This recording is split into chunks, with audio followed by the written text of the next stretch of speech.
டெல்லியில் ராகுல் காந்தி உட்பட எதிர்க்கட்சி எம்பிக்கள் கைது செய்யப்பட்ட நிலையில் சுதந்திரமான நியாயமான தேர்தலை வலியுறுத்தி பேரணி சென்ற ராகுல் காந்தி கைது செய்யப்பட்டதற்கு கண்டனம் எழுந்துள்ளது. இதுகுறித்து கூடுதல் விவரங்கள் வழங்குவதற்காக செய்தியாளர் சக்திவேல் இணைப்பில் உள்ளார்.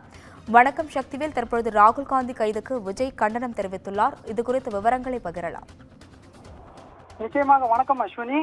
சுதந்திரமான மற்றும் நியாயமான தேர்தலை வலியுறுத்தியும் பீகார் வாக்காளர் பட்டியல் சிறப்பு தீவிர திருத்தத்திற்கு எதிர்ப்பு தெரிவித்தும் டெல்லியில் இன்று நாடாளுமன்ற வளாகத்தில் இருந்து தலைமை தேர்தல் ஆணையம் நோக்கி மக்களவை எதிர்க்கட்சி தலைவர் ராகுல் காந்தி ஊர்வலமாக சென்று நாடாளுமன்ற எதிர்க்கட்சி உறுப்பினர்களை கைது செய்யப்பட்டதை கண்டித்தும் கண்டனத்திற்கு உரியது.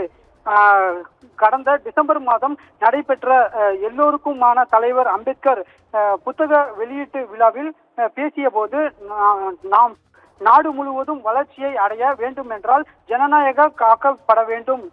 அப்படி ஜனநாயகம் காக்கப்பட வேண்டும் என்றால் அரசியலமைப்பு சட்டம் காக்க வேண்டும். அதற்கான பொறுப்பும் கடமையும் நம் ஒவ்வொருவரிடமும் இருக்க வேண்டும். ஜனநாயகத்தின் அணிவோர் சுதந்திரமான மற்றும் நியாயமான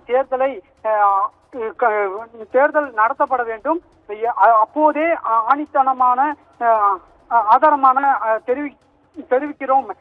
அத்தோடு தேர்தல் ஆணையங்கள் ஒருமித்த கருத்தோடு தேர்ந்தெடுக்கப்பட வேண்டும் என்று கூறியிருந்தோம். மேலும் பீகாரில் வாக்காளர் பட்டியல் சிறப்பு தீவிர திருத்தம் நடைபெற்று உள்ளதாக தகவல் வெளியானதும் அந்த நடைமுறையானது ஜனநாயக உரிமைகளை கேள்விக்குறியாக்கும் என்றும் தமிழ்நாட்டில் இருக்கும் தமிழக வெற்றி கழகத்தின் முதலாவதாக குரல் எழுப்பியதாக தாவேக கட்சியின் தலைவர் தெரிவித்துள்ளார்.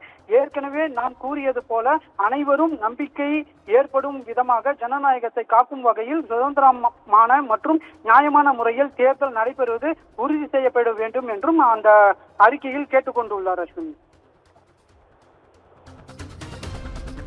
விவரங்களுக்கு நன்றி சக்திவேல்.